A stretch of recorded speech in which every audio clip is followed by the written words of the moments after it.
Hello everyone, welcome back to another episode of Magick Witchcraft and Occultism. This is my first book review on Buckland's Complete Guide to Witchcraft.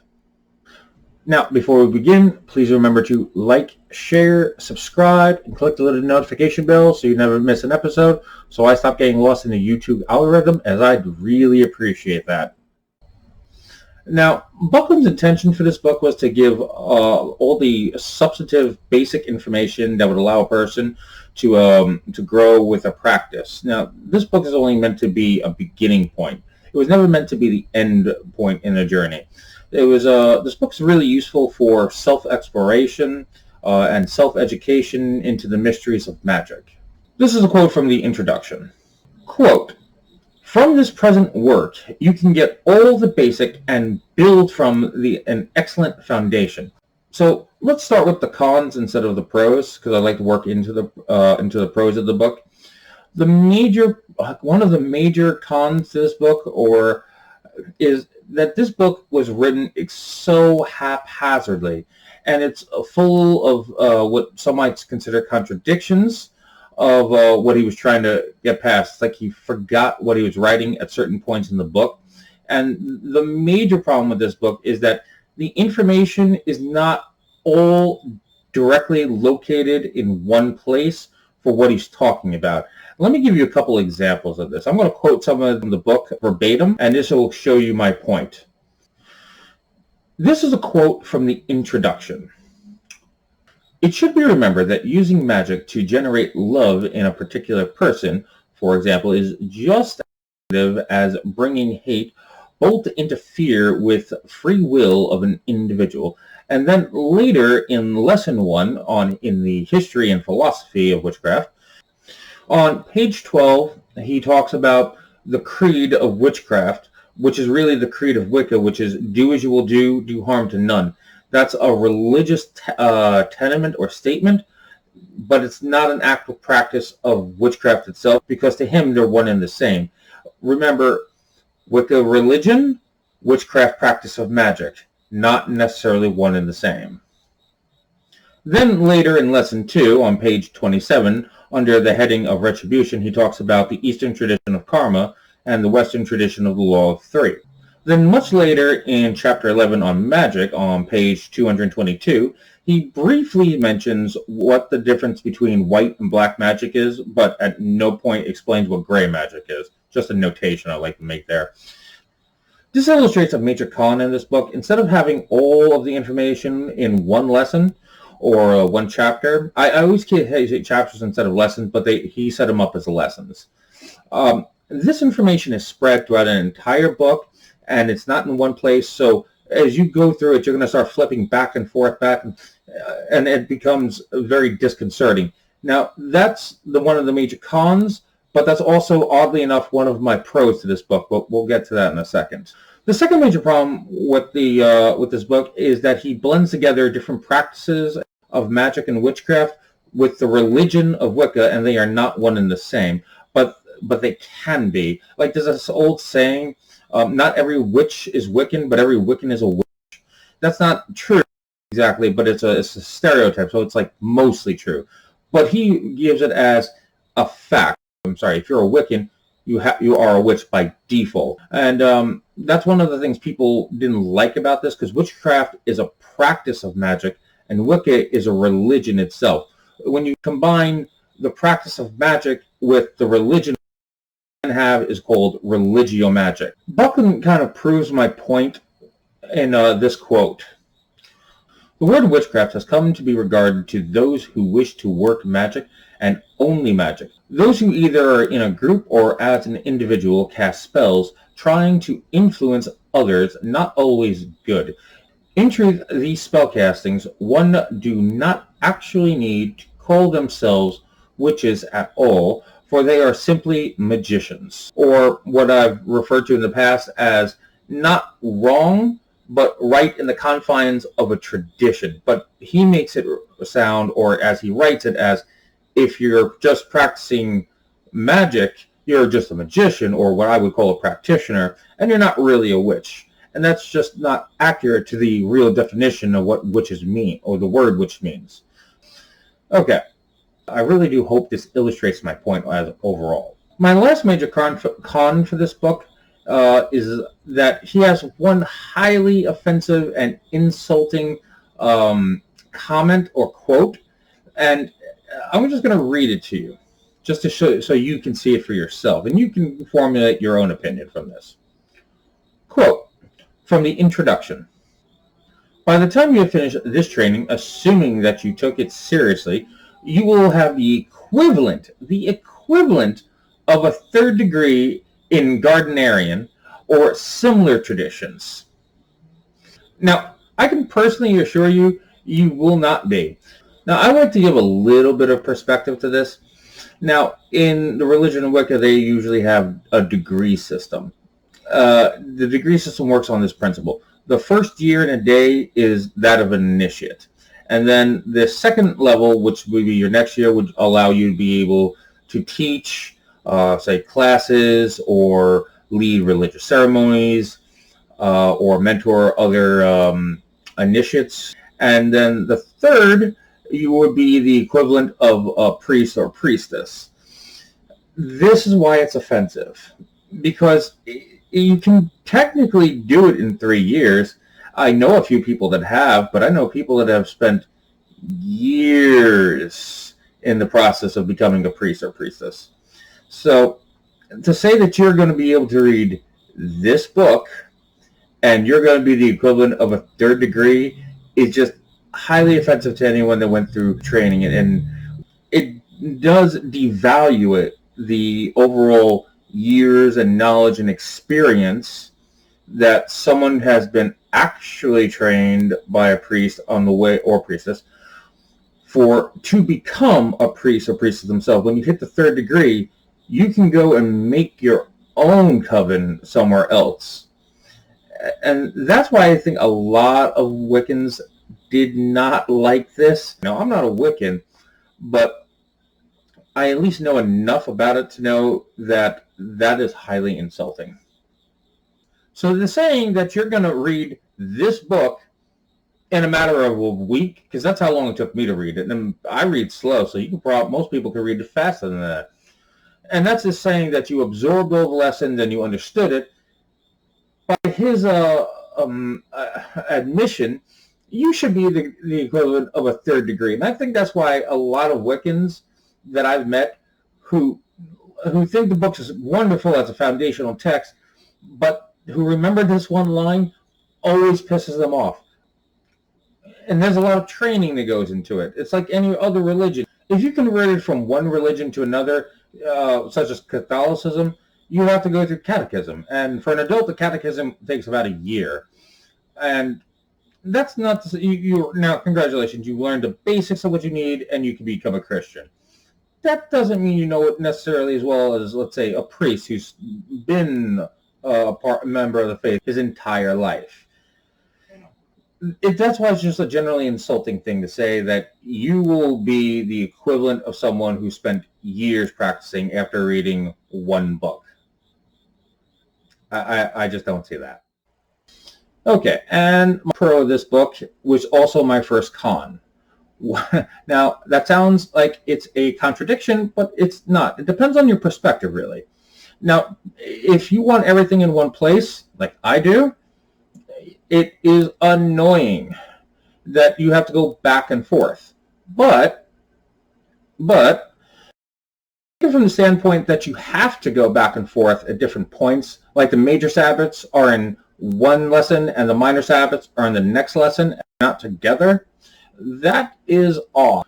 Or it could have been done on purpose, that forced you to use the entire book. You could get to the end of the book and still need a reference in the front of the book and have to go back and forth.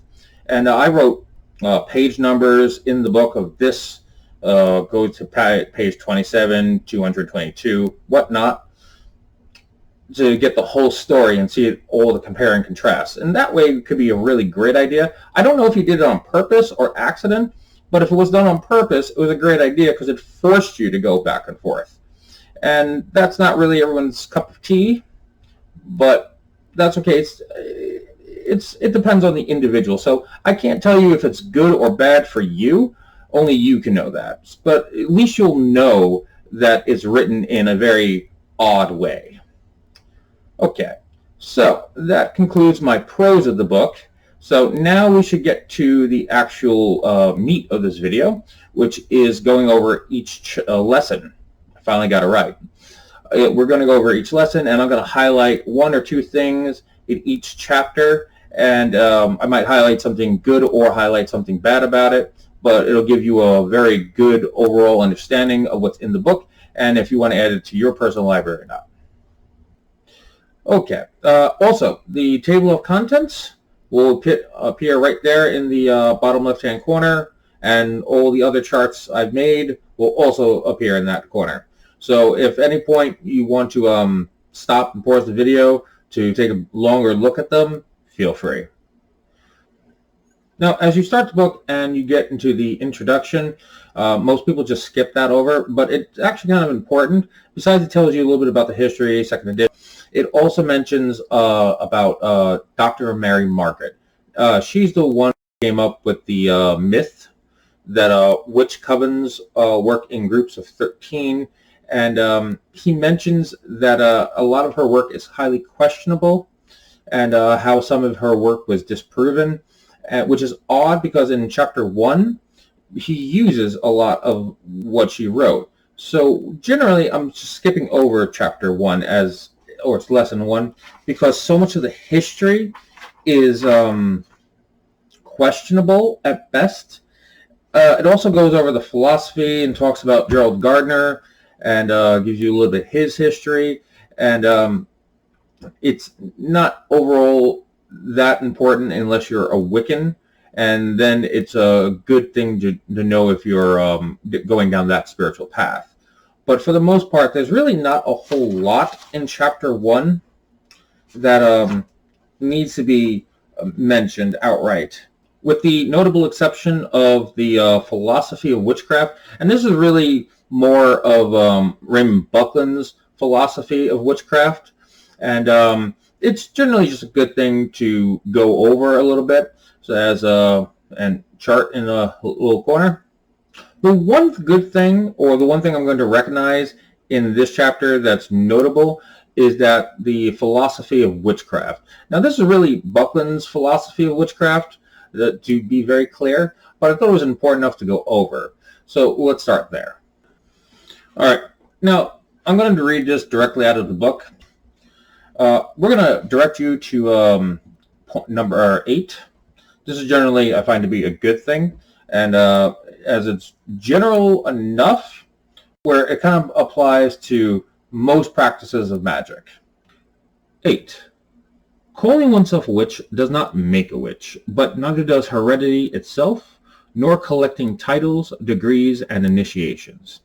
A witch seeks to control the force within herself or himself that makes life possible in order to live wisely and well without harm to others and in harmony with nature. That's one that kind of generally most practitioners can generally agree to. There's only a few practices that would not follow this rule or this piece of advice or this philosophy. All right, this one is not necessarily bad, but it is idiocentric to Raymond Buckland. Let me direct you to number 7. We see religion, magic, and wisdom in living as being united in a way one views the world and lives within it. A worldview philosophy of life we identify as witchcraft and the Wiccan way. Now, another good thing to mention in chapter 1 is an odd thing. They put the power within and also spells and charms. Why that's in chapter 1 makes no sense. The power within should have been probably in healing, and spells and charms should have been in magic. But that's what I mean. You kind of have to go back and forth.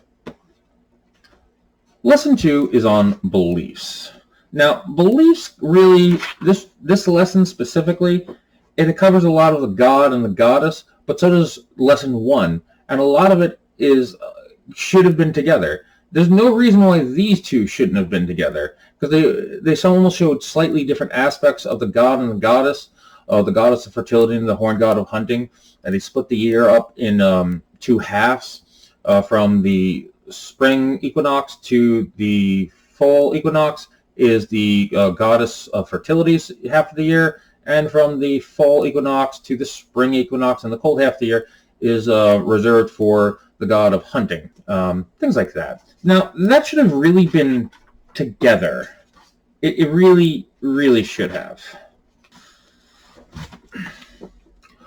The one real thing that I want to bring to attention in this chapter is the section or the heading on retribution. This is where he talks about karma and the law of three specifically. Now, it's a little long for me to try to read off of this with this little bit of light, but essentially, karma, his version of how he saw karma, is that you'll have either divine retribution or divine punishment and you in the next life, instead of in this one. Of three pertains to this life. Now, he explains it as if you do something bad, you'll get punished 3 times its worth. Now, that doesn't mean, he uses the example of if you punch someone in the face, you're not going to be punched in the face 3 times, but you could get a punishment that's 3 times worse, like breaking your leg. That's the exact example he uses. The law of 3 doesn't necessarily function that way, or at least not from my research, not from my life experience, and not from what I've seen.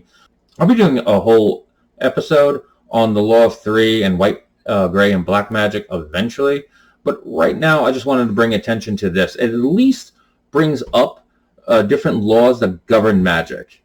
And this is generally accepted by most people. And there are people who also just generally don't believe in the law of 3, and there's nothing governing magic. Everything in the universe is governed by some law. Magic is no different. Now, I always give this the example as, you don't have to believe in air to need it to breathe, but you still do. Your belief is not required for it to affect you any more than the law of 3 is going to affect you regardless if you believe in it. Some things just happen to work regardless of individual belief. Moving on. Now, in chapter or lesson 2, he gives a lot of advice on how to make your own items, your own magical tools. Now, this is very detailed instructions on how to make an altar. It also gives instructions on how to make a ritual knife and how to make ritual clothing and a few other things in this lesson. And it's really good thing, especially if you don't have a lot of money, or because you don't need money to make magical tools or the tools you need. Good and useful magical tools you can find at a dollar store. I'm not kidding. The last thing I want to bring up in lesson 2 is the moon phases. This is something that should have also been in the section on magic, mostly because in magic he talks about timing. So once again, it's split up over a long distance. This is chapter 2. Magic is chapter 11 or lesson 11. And I'm going to read this out of the book because I don't want to misquote him. Basically, constructive magic for growth is done on the waxing cycle, and magic for destructive or destruction is done during the waning cycle. Okay, now that's generally an important thing to keep in mind, and this is the rule that most people follow. Let us move on to lesson 3. Tools, clothings, and names. Now, this is just more section where they teach you how to make your ritual knife. I know I said that before, but I was wrong. My apologies. It also teaches you or explains to you about the knife, the sword, the wand. And here's a basic instruction on how to make a tunic, basically. Talks a little bit about jewelry. The main thing I want to highlight here is the witch's name. Now, this is generally considered the magical name. The idea is that you're starting a new life in the craft, and you should have a new name for it. Your magical name actually serves a lot of useful and important roles in your practice, and I'll get to that as I'm going to do a whole series on that. But your magical name is not your real name. So keep that in mind. My magical name is Angel. I assure you, Angel's not my real name, but it works as an alias to help protect you from small-minded bigots, because they can't look up your magical name if that's the only name they know in a phone book and come looking for you. So that's one of the most important reasons why we have these names. So you also might want to choose a name that's not obviously an alias, like Moonbeam or Starcatcher. Just saying. Now, if that's a name that also resonates to you, you should use it, because it resonates to you. You feel the vibration of it. You feel the flow of it going into you. So that's another really good reason to choose any name or any magical name that you feel comfortable with, that you can also respond to it as natural as you would respond to your normal name or your natural name. That's just a good piece of advice. Very briefly, I'm going to quote him on this section so you can hear it from his words. Many witches choose a name that they feel reflects their personality or in some way describes their intentions or feelings. Names are important. Names are important. And I share the same sentiment as he does on this topic for the most part. Okay. Lesson 4 is on self-dedication. Now, you can use the ritual he gives you in here if you like, or you can make your own ritual for dedicating yourself to magic in your new life. Now, I don't know too many people who actually did this. This is usually something you find in a circle, coven, and definitely an order would do this. But it's not something that's necessarily need to do. But if you'd like to do it, you can do it. But he wrote extensively on this, and I can't just read a quick excerpt that explains it like that. So we're going to bypass that. But the one part I am going to bring attention to is he talks about circles in this chapter, with this lesson. Now, once again, this should have been in magic, but it's here almost randomly. Now, I'm going to read this excerpt because it's short. The use of a circle to make the boundary of an area that is sacred is very ancient, but the circle not only keeps the unwanted out, it also keeps the wanted, the raised power, the magical energy in. The dimension of the circle depends entirely on who is drawing it and for what purpose. In ceremonial magic, where the magician is conjuring entities, the exactness of the circle and everything in it is critical. A magical circle is used for a lot of things. It's used to raise power, and generally what is known as the cone of power. It can be used when you're summoning any kind of entity, a spirit, or any general kind of outsider, or meant to contain it in a specific area while you're doing a binding. There's a lot of uses for a magical circle, but it's not necessarily used all the time or absolutely necessary always. Just want to make that. Now, he goes on to mention a lot of things about the circle, and it's a really great read on this portion, especially for a beginner. Let's move on to Lesson 5, Covens and Rituals. Now, there's not a lot I can say about this chapter or this lesson, because it's really just a lot of rituals for coven purposes. So I'm just going to bypass this one, as there's not any short excerpts I can use as an example to exemplify the chapter as a whole. Now, if you want a really good recommendation, if you really want to know what the Sabbaths are and the history behind them, I have a great recommendation for you. Sabbaths, The Witch's Approach to Living the Old Way by Edward McCoy.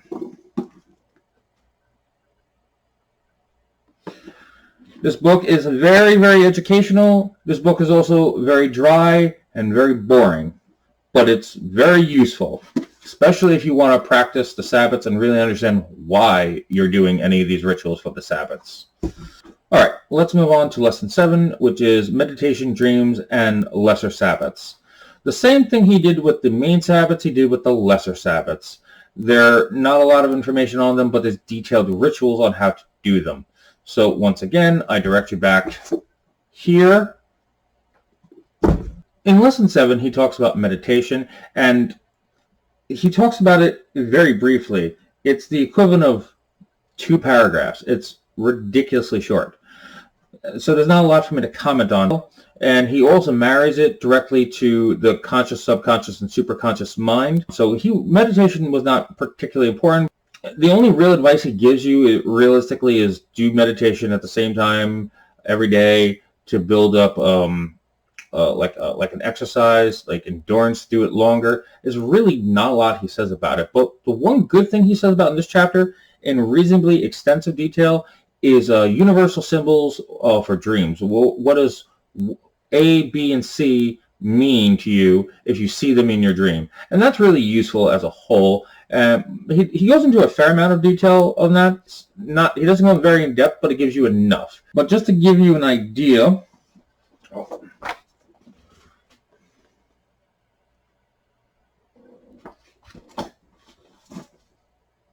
he gives about 4 pages worth of dream interpretation, and it looks just like the picture I just showed you. And then he gets into some advice on how to remember your dream. And he spends about 1 page on that. Not very detailed at all. This is not something I feel that he knew a lot about, and he just skimmed over it. Lesson 8 is on marriage, birth, death, and channeling. This is a very short chapter, and he dedicates almost 7 pages to just the ceremonial ritual of hand fastings for marriage. And if you've ever seen it, it really is a beautiful ritual. But it can also be turned into a magical ritual for binding too. So it kind of serve dual purposes. And then he has a section here on pendulums. It's about a page and a half, and it's just haphazardly put here randomly for no reason. Lesson 9 is on divination. Now, he covers 3 major forms of divination and 3 minor forms, and the difference really is in the amount of detail he gave. So he gives a wide range of detail on tarot cards, palmistry, and astrology. And the minor ones are how to make and how to use a scrying mirror, fire scrying, and tea leaf reading. And he even gives you a fair amount of information on tea leaf reading, which is generally a good thing because it's not something that comes up in most books. Even on books on divination, it doesn't always come up. So keep that in mind. Lesson 10 is on herbalism. And some of it's almost like lessons on gardening, where to get seeds, how to grow herbs, how to cultivate them, how to dry them, stuff like that. But the real good thing in this book is it gives you pages on the magical correspondences of the herbs. I'm just going to show you a picture of that.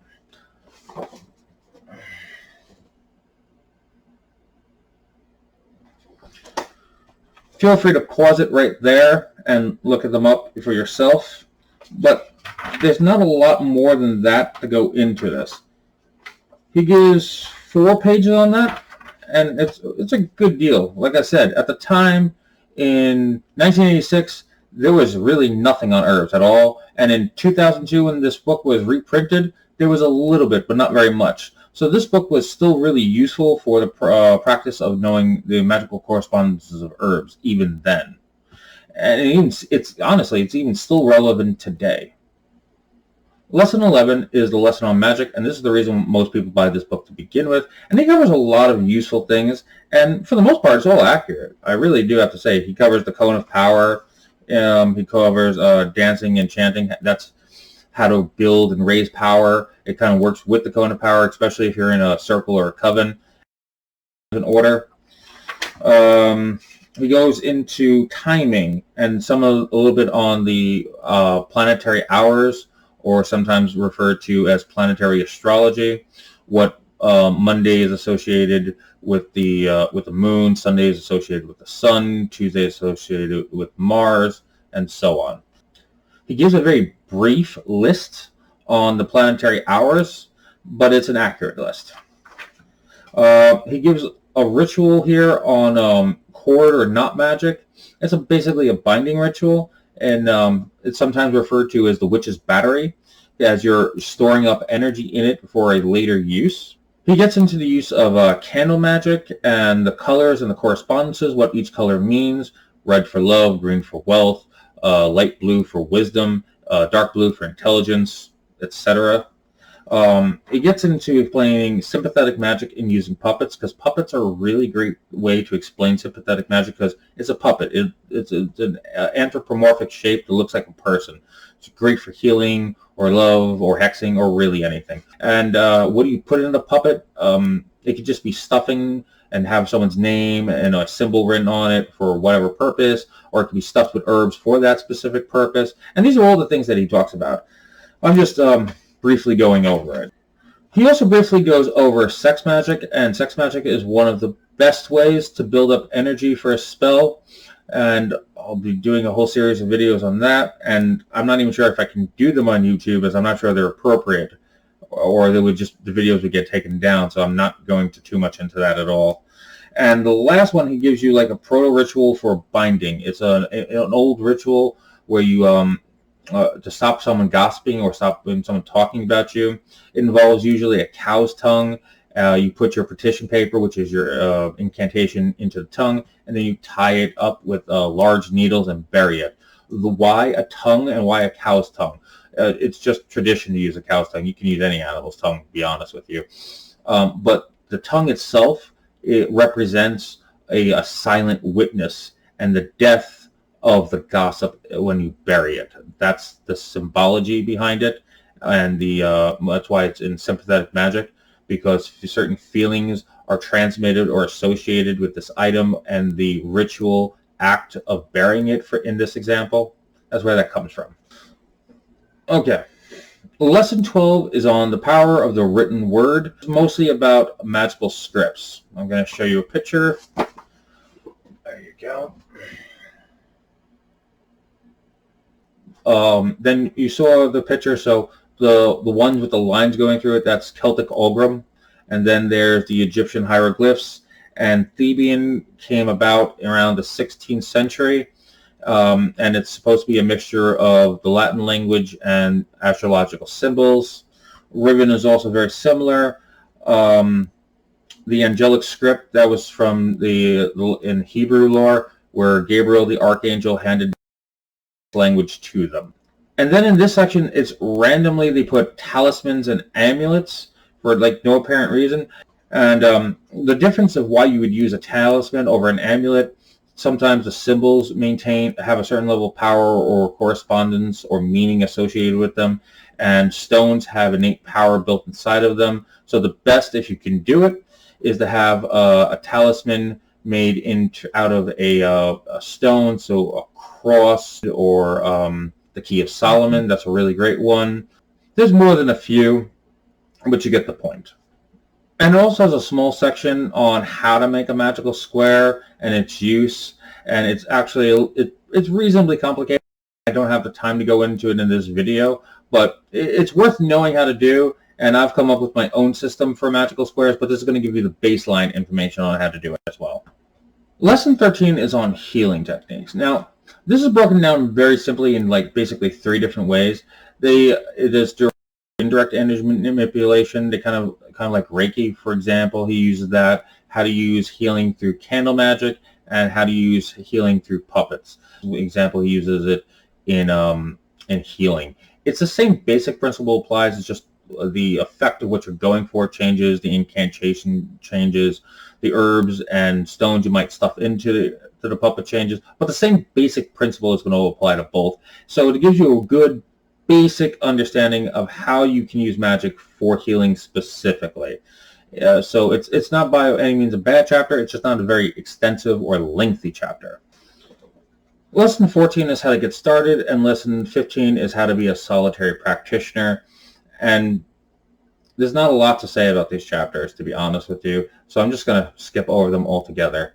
Now, this seems like a good time to end the first book review. Now, I really appreciate if you all tell me in the comment section below if you liked it, if you liked my style of doing it. Is there anything I glazed over that you wanted more information on? Was the video too long? Was it too short? Really, some background or feedback would be greatly appreciated. And also definitely tell me if you enjoyed the episode and how the review went. So, as always, I'm going to wish you all the best of luck with your research, and go in peace.